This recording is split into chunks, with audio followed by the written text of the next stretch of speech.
Yo, what's going on everyone? Forgood99 here, coming at you with my Demolitions Expert Hunter build. Now, we've been going through all the subclasses and finally at Solar, and I was thinking to myself, how do we make this build work? How do I make this Solar Hunter work in Endgame? And I have to tell you, I figured it out. With Osteostriga, Judgment of Kel'Garath, and Crime Mutiny of all things, we can slay through Grandmasters, get the most amount of kills, and have a whole lot of fun while doing it. You can also switch up this build to have a whole lot of fun in mid-game content and stuff without champions that you can just slay through. There's a lot of variety depending on what champions are in the activity that you are facing. So let's just start off with the subclass. Of course, as the gunslinger, we are rocking Blade Barrage because it is the highest damaging super for Solar Hunter. Now, Deadshot, Marksman, they're okay, but Blade Barrage is where it's at. We're rocking Gambler's Dodge so we can get our melee refreshed every single time we do a dodge. We're rocking Triple Jump, and we're using Proximity Explosive Knife because of our exotic Caliban's Hand. We're also using a Healing Grenade because of our exotic. It basically turns our melee into a grenade that can cause instant ignitions and massive explosions. It is very nice to have, which means we can sub out our grenade for a Healing Grenade to provide some much needed survivability in endgame content. For the two aspects, we're rocking On Your Mark for the 3 fragment slots, as well as for precision final blows grant you and nearby allies increased weapon handling and reload speed for a short duration. Stacks up to 3 times, as well as activating our class ability will instantly grant us max stacks, and we're going to be getting our class ability quite quickly with this build. We're also using Knock 'em Down for the 2 fragment slots, as well as Solar Supers are enhanced. Our Blade Barrage will launch more projectiles, as well as while we're radiant, final blows with our equipped throwing knife fully refund our melee energy. This is very nice to have as well. Moving on to the fragments, we're starting off with Ember of Torches. Powered melee attacks against combatants make us radiant. Radiant increases our weapon damage. This does give us a -10 to discipline, but that's still okay because we're pretty much going to be throwing our melee all the time, which means we can be rocking radiant pretty much all the time. We are also doing Ember of Singeing, so our class ability recharges faster whenever we scorch targets. Now we are going to be scorching targets quite a ton because of our exotic and our melee throwing knife. We're doing Ember of Empyrean, so solar weapon or ability final blows extend the duration of restoration and radiant effects on us. We're becoming radiant whenever we throw our melee, and our grenade is going to cause us to become will give us restoration. So whenever we are using our solar weapons, we can extend that and pretty much never die as long as our restoration stays up. We are rocking Ember of Ashes, so anything that applies Scorch instantly applies more Scorch stacks. This is going to work for our grenade, as well as any solar weapons that we're using, as well as our Crime Mutiny. And finally, Ember of Solace, so our Radiant and Restoration effects that are applied to us at the start are going to have longer duration. This is going to make it so we have a lot more time to actually activate Ember of Empyrean and extend the duration, because without Ember of Solace, it can be quite tricky to get that extension and get all the way up to 10 seconds in Restoration and Radiant. Moving on to the weapons, we're bringing back the favorite exotic from Witch Queen, Osteostriga. This is an absolute beast as we are rocking Overload rounds, so we can deal with all of the Overload champions in Birth of the Vile, as well as Osteostriga does well at just clearing ads, applying tons of damage to champions and the boss, and just kind of doing whatever we need, as well as it has a massive magazine capacity when you have the catalyst unlocked, so it's an all-around really great gun to use. Moving on to our special weapon, we are rocking Judgment of Kel'Garath. Now, this has been a sleeper glaive that I didn't really know how well it'd be until I actually got it and started leveling it up. Now, I found the best combination of perks has been Overflow with Unstoppable Force. I have tried out a number of different combinations, but this one has proved the most useful in the Grandmaster Birthplace of the Vile this week, because it allows you to tank a whole lot of damage, get a whole lot of ammo, as well as actually do quite a lot of damage when Unstoppable Force is active. It can be a little difficult dealing with champions as they're not shooting at you when they're stunned, but once you get to the boss room and you're dealing with some of the other mini bosses, you can actually see that damage difference. So highly recommend this glaive. And then for our heavy weapon, we're rocking Cry Mutiny because it can apply Incandescent as well as Swashbuckler or Vorpal. Personally, it's kind of up to you. I actually like using Swashbuckler as we're using our melee a lot, as well as Incandescent for applying these Scorch stacks and causing ignitions, which cause us to get our class ability back faster, and then when we use our class ability, we get our melee back, and then we can constantly cause more and more Scorch stacks and ignitions to happen. It's really fun, and although some people might wonder, like, oh, you're not using a rocket launcher, or you're not using linear fusion, I found this to be the best thing because you can use Unstoppable Grenade Launcher and deal with both Overload champions and Unstoppable champions, and you don't really have to rely on anyone, as well as with this build, we're going to have heavy ammo pretty much all the time.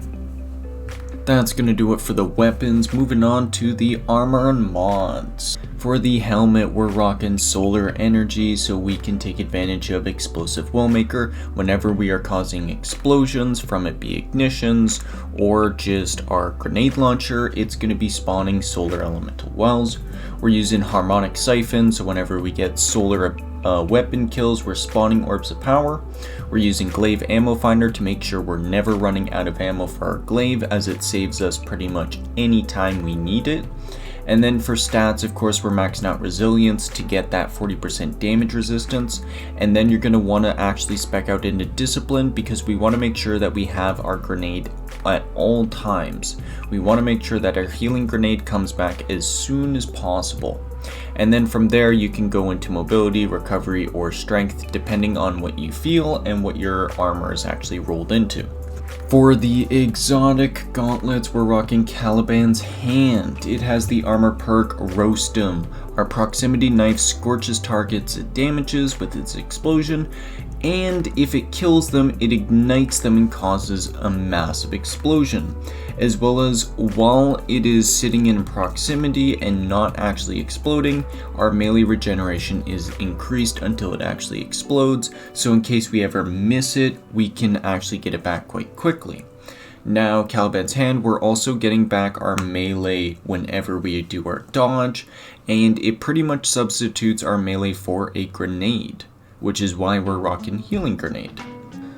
And then we're using it with solar energy so we can use Well of Ordnance. It's a fantastic 1 energy mod that whenever we're picking up solar elemental wells, we're getting additional grenade energy, and like I said before, we want our grenade all the time. And it's also 1 energy, which means it frees up space to use Unstoppable Grenade Launcher, so our Cry Mutiny stuns Unstoppable champions. Overload rounds for dealing with overload champions on our Osteostriga, and then a minor discipline mod, because that's all the energy we have left for. For the chest piece, we're rocking Void Energy, so we can use Well of Tenacity whenever we pick up a Void Elemental Well. We are gaining ×3 resist for a few seconds, and then we are rocking Double Energy Diffusion Substrate. Now, the reason for this is because we're actually facing a lot of damage types in Birthplace of the Vile this week, because we are facing Scorn, and they can deal every single type of damage as well as every single type of burn. And it is pretty brutal without double stacks on this on. I've tried going double void resist and then the solar damage kills me. I've tried going double solar resist and then the void damage kills me. The only thing I've actually had luck on is double energy diffusion substrate, because you just get that triple resist and it's a 10% risk. It's a 10% resist to all damage types. And then of course a 3 energy resilience mod. For the legs, we're rocking Void Energy so we can use Reaping Wellmaker. Whenever we activate our class ability, we're going to kill an enemy and it's going to spawn a Void Elemental Well. We're going to pick it up and we're going to get that damage resist from before. as well as we're actually going to be getting our class ability quite quickly because of our fragments and the amount of scorch that we're actually applying to enemies pretty much at all points. And then we're doing double absolution, so whenever we're picking up an orb of power, it's going to be reducing our ability cooldowns, and then a minor resilience mod. And then finally for the class item, we're rocking solar energy so we can use Well of Life. Whenever we're picking up our solar wells, we're getting 11 seconds of healing. We're rocking bomber, so whenever we do our dodge, we are getting a slight refresh on our grenade cooldown. We're using Lucent Finisher, so we want to finish every single champion we run into because that's going to make sure our Crime Mutiny always has ammo. And then a Resilience mod. And that's gonna do it for the build. Now, the Solar Hunter build has been quite tricky actually figuring out. There's a number of exotics that I kind of thought I wanted to use, but Caliban's Hand really interests me because I haven't actually used it for a build since it came out. And I wanted to see if you could actually use it. It's a great idea, and the thought of subbing out your melee for turning it into a grenade and thus being able to turn your grenade into a healing grenade, I think it's a fantastic flow, and it's actually doesn't get that too bad to get used to. Having that healing grenade on command makes sure you have restoration pretty much all the time. You also have the Well of Life and the damage resist, and you also have a glaive which provides you with insane amounts of damage resist. You can also protect your friends, revive them if they're ever down. I've had a number of clutch GMs at the final boss room where both of my teammates have gone down. I've had no ammo in my glaive, but it's been full shield, and I've been able to just work my way over and get the revives off. It's insanely clutch, and I'd highly recommend that you try this build out and use it for yourself. Now, if you're going into more casual or mid-game content, you can switch it up to your classic incandescent weapons like Callus Mini Tool. I know some of you have finally crafted your Hauoli's Bane from King's Fall, and you can get explosive payload with incandescent on that, and that works wonders. As well as those of you with the BXR Battler with incandescent, that also works really well in the Legend Heists. Now, if you're running Legend Heists, I'd recommend a BXR Battler for dealing with anti-barrier champions. Now, if you're running Legend Heists, I'd almost recommend a weapon setup like this: Bastion to deal with Unstoppables, Battler to deal with anti-barrier, and Fire and Forget just to deal with heavy damage. Or you could switch it up to something like this, where you're running Arbalist for barrier, Hauoli's Bane or whatever solar hand cannon for Unstoppables, and then a rocket launcher, whatever heavy you want to rock. You can be very flexible, you just gotta make sure that you can deal with the champions and that you're rocking at least some solar weapons so you can spawn your orbs of power, as well as apply Scorch with incandescent. Now, Judgment of Kelgrath can roll with incandescent, and it is fun to use, but I don't think it is quite right for this GM, although I have used it and I did get a completion, so say what you will, it works. Now, this is a very fun build. I hope you enjoy it all. Lightfall is approaching soon. Expect a whole slew of videos as we get closer and closer, and then of course when it drops, things are gonna go crazy. So I'm very much excited. I know a lot of you aren't subscribed yet, but the views are pouring in, so make sure to subscribe because, hey, I'm gonna be covering Destiny pretty much for the rest of its lifespan, most likely, because I love this game. So hit that subscribe button, hit that like, drop a comment if you want to say anything, and we'll see you in the next video. Peace out, everyone.